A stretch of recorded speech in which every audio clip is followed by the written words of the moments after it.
Hello, everyone. Welcome to the 10 Minute Sea Discussion podcast, where I, Nora, your host, will break some exciting news from Southeast Asia, a small but fast-growing region in the Asian continent. Now, let's zoom into our 11th episode, a recap on Singapore 2025 job market.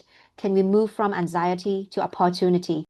For this episode, it's my great honor to have the participation of our today guest, Glenn Lee, a senior HR, sharing his viewpoints on Singapore job market outlook this year. Welcome to the show, Glenn. How are you Hi, today? Nora. I'm good. I'm good. Thanks for having me. Okay, Glenn. So before we chime into our discussion, let me share with you some figures.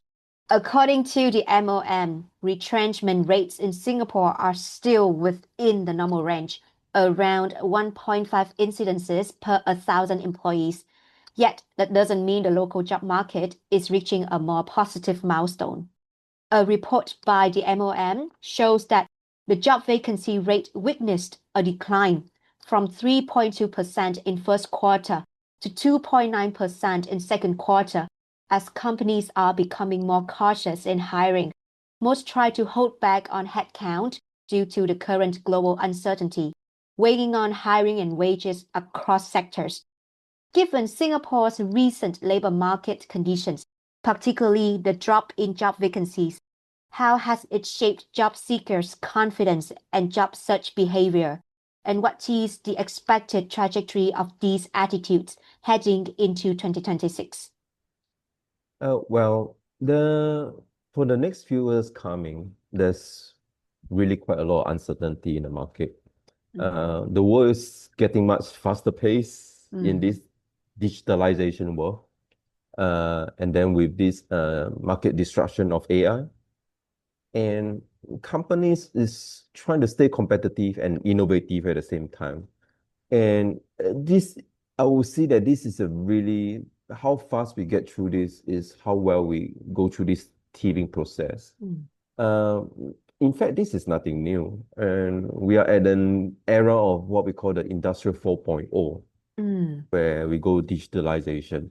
But if we look back in the olden days, not so long ago, we have this Industrial 3.0 when people go into robotics. And the market was also had similar sentiments. People are worried about job loss. People are worried about robots replacing humans. And companies were thinking, okay, I want to save costs. I want to reduce headcounts. I want to bring more into robotics and automation. But it didn't really happen that way as what people was concerned was about. In fact, a lot of people get upskilled and the automation still evolve, but we actually see an influx of human beings getting more trained and more skilled. Because at one point during the teething process, people say that you can replace humans with robots, but at the end you need humans to manage the robots. And it's really how fast human evolve as well. Quite some time back, people say that, well, AI will not replace job, but people with AI will replace people that doesn't use AI. Well, I would say that it's half true. Purely the fact that if someone who is a very seasoned engineer, for example, and he's very sound in his expertise, and you compare to someone who is not really strong in engineering and use AI, I don't think he can replace that person who doesn't use AI. Knowledge is still key. And AI is just a tool. And how well you use it is really how trained you are. Because AI can't help you innovate and create something that's evolving.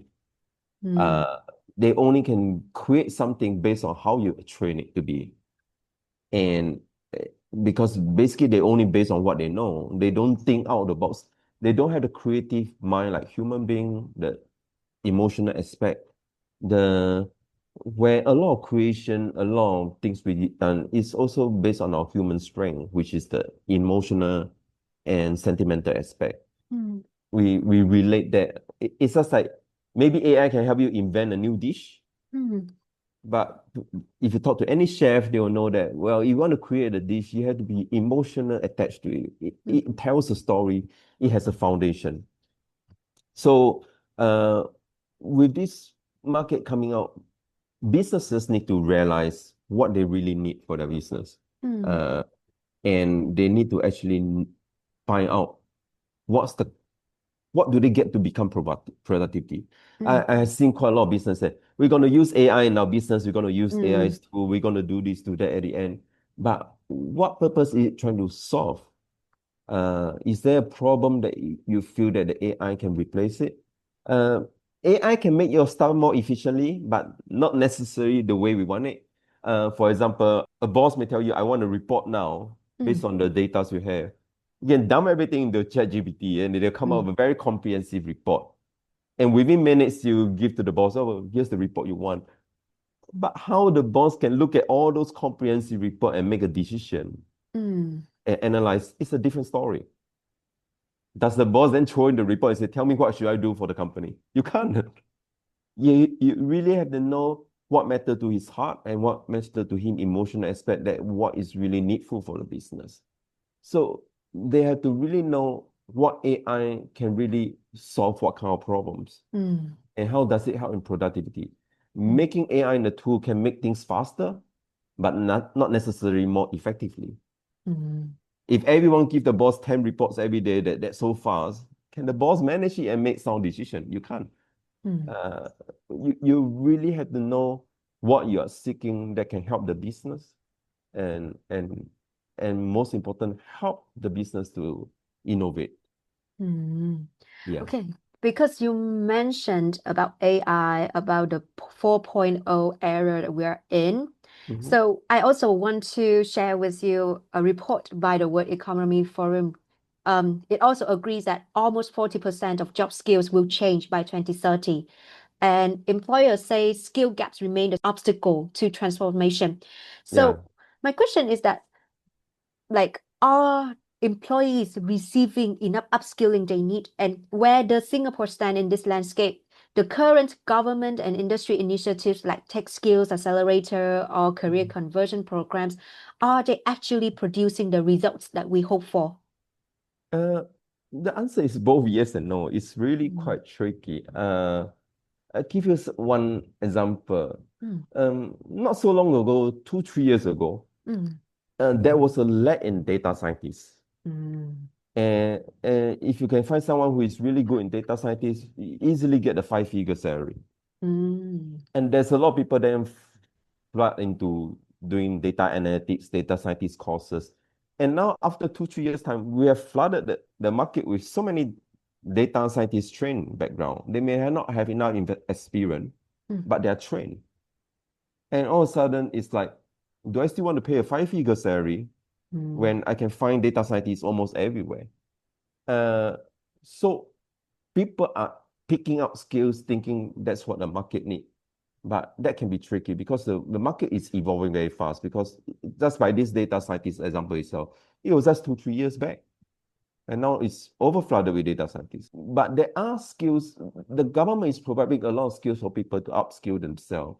The tricky part is the market cannot be filled with a lot of people who are just average professionals. mm, If I'm a cook, there's everywhere there's cook, but I want a chef that can innovate and bring this restaurant to a different standard. mm, I can be maybe a designer. And there's so many people in the market that's a designer. What designer actually stands out? So mm, it comes to a point that the government is supporting a lot of skills for people. But how people train themselves is a different angle, especially for the fresh graduates. When they come out, they may have a foundation degree, mm, but then when I talk to a lot of these young graduates, they will also always struggle what to put in their resume.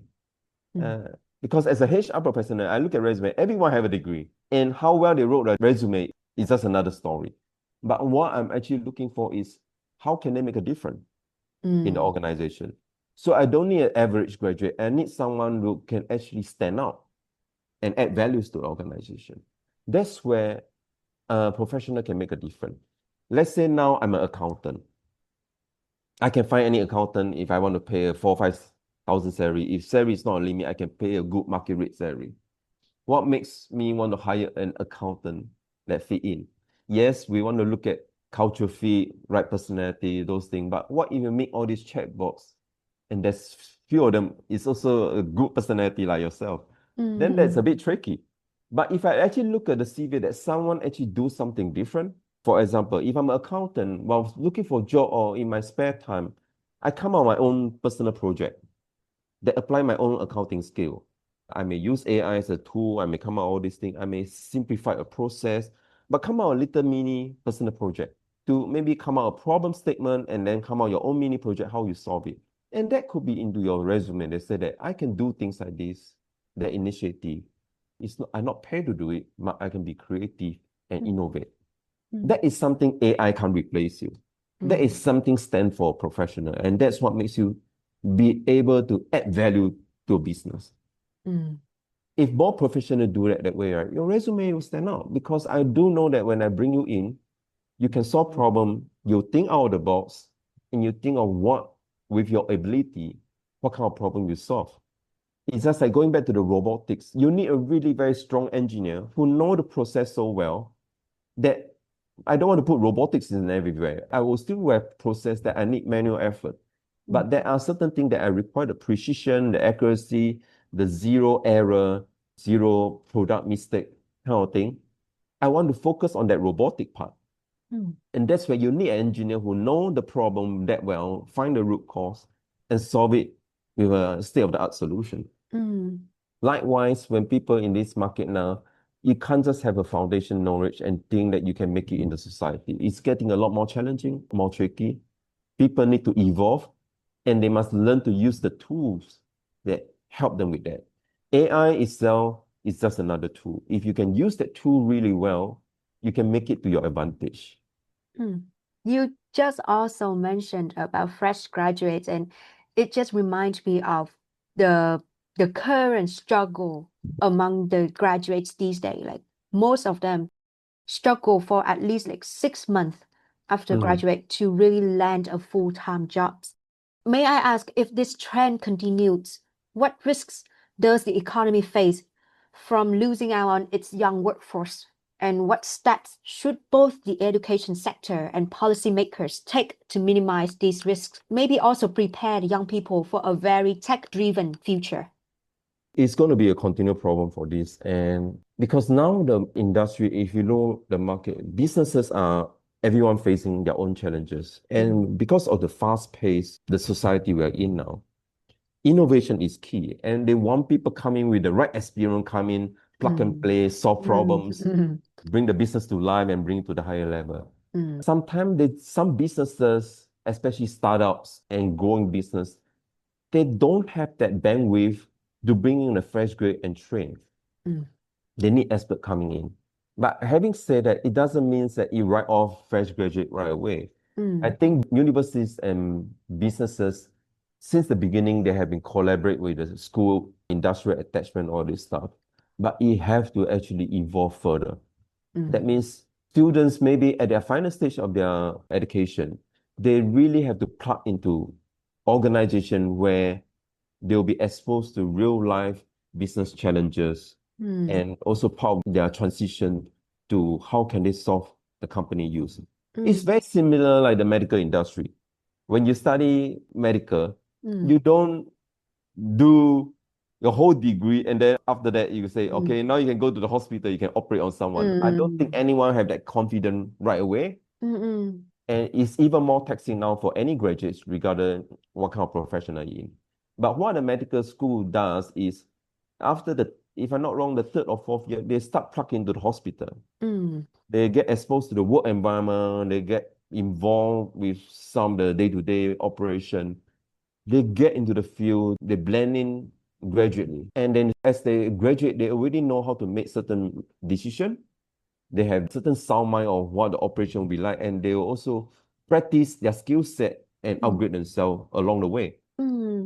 And I think in any other industry right now, they have to actually start using this kind of model that, you can learn all your foundation and all you can, but we can't wait for you to graduate and then join the society and rediscover yourself. And sometimes graduates will say that whatever you learn in school, you go to the workplace, it may not apply everything. But if they actually have an earlier set that schools start to be involved with organization to train them even like an internship, they may not get very well paid, but they actually start to involve with the operation. They'll start to realize that, okay, what I've learned in school, what can be applied in the business. And then they will probably want to get a bit specialized, maybe in their final year, to learn certain skill that can apply to the company, knowing that after I graduate, I will join this company and start to add more values. By then, the company will probably know you know the business well for 1 year now.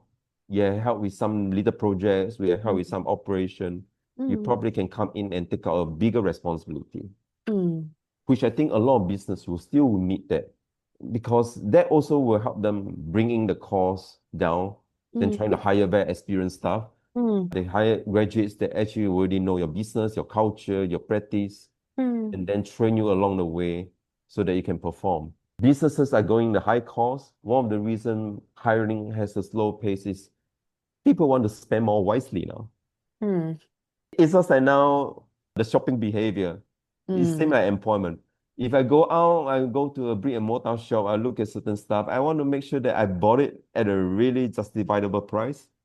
And I'll check out Shopee, I'll check out Lazada, I'll check out Alibaba and find that, well, I'm not in the urgency to buy this product. I can save maybe 10 or 20% of this product.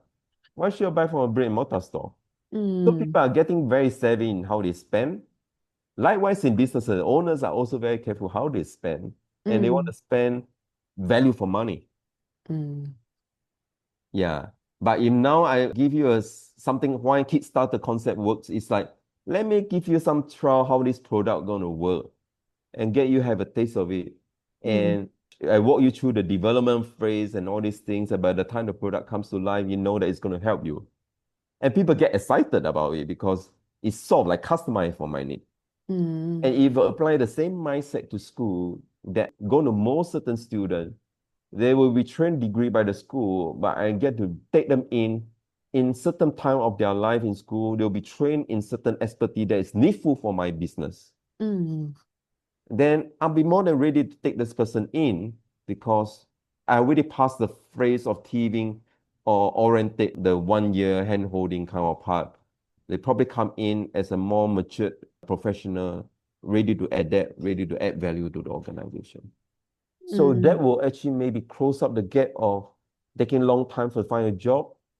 Business can talk to schools and organizations like A-Star on what they really need, what are the problems they want to solve, and engage these people and say that what kind of resources you can provide, and in return, what can I help with the school to bring in the graduates.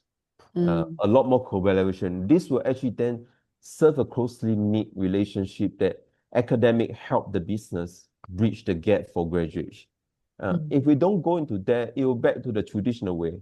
Graduate, you got your degree now, voila, you know something, find your way through in the society. You'll be lucky if someone give you a job and then try to prove yourself. I don't think in this fast-paced world it's going to work very effective anymore. A lot of students have to really need to expose in the economy and the business as early as possible. Okay, All right. Glenn, one last question from me. As 2025 comes to a close and we look ahead to 2026, what is your outlook for the job market next year?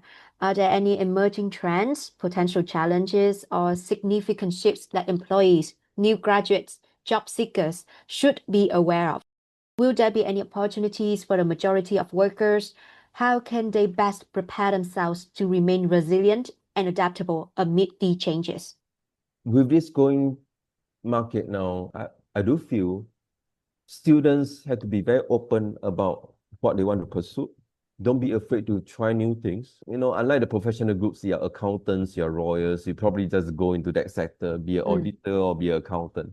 But there are businesses that actually require not just that knowledge you have, but what other skill set you can add value. For example, if you look at the CV nowadays, people look for not just a HR manager.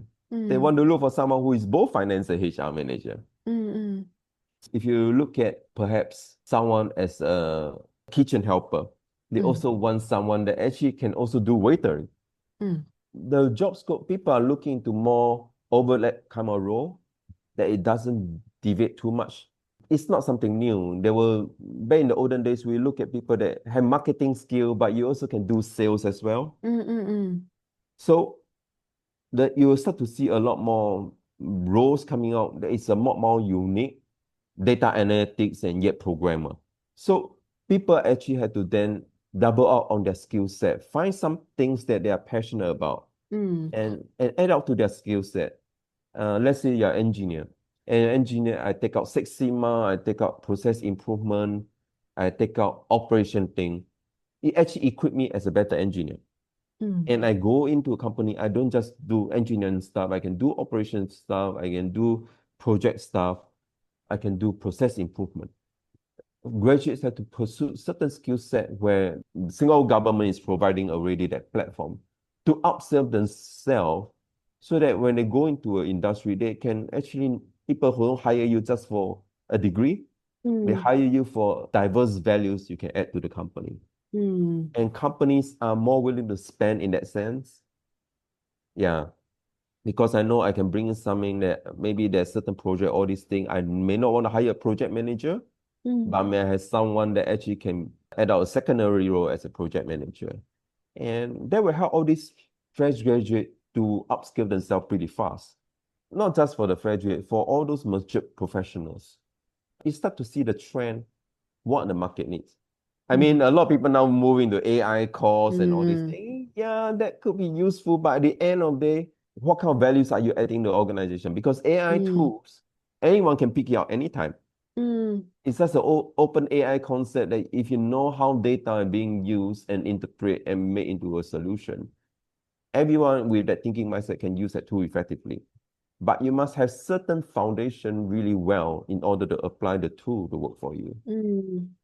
I can cook, but can I design a dish? Can I make the kitchen process more effective? Am I very good in inventory management?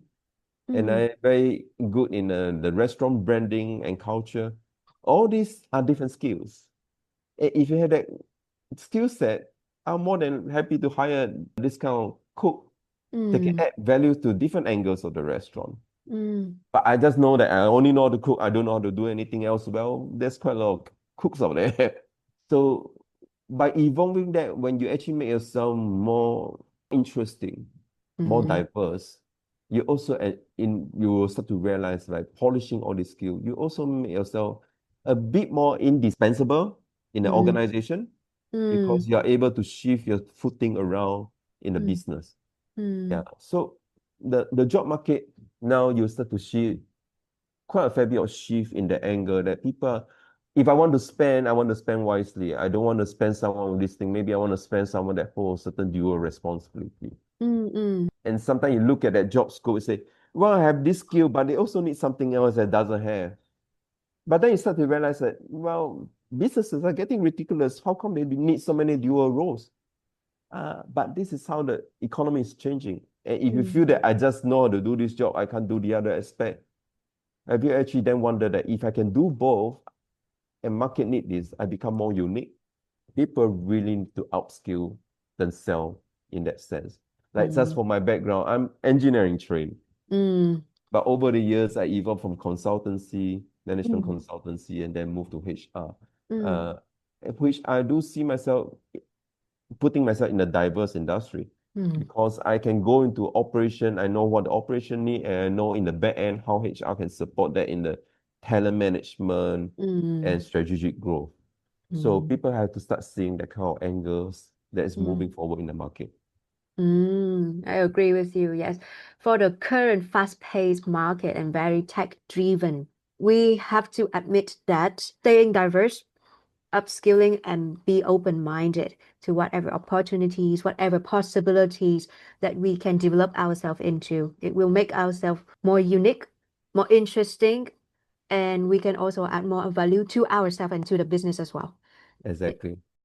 Glenn, Yeah. that was such a very, very long chat, but super nice chat with you. It's really my great pleasure to have you here with me today.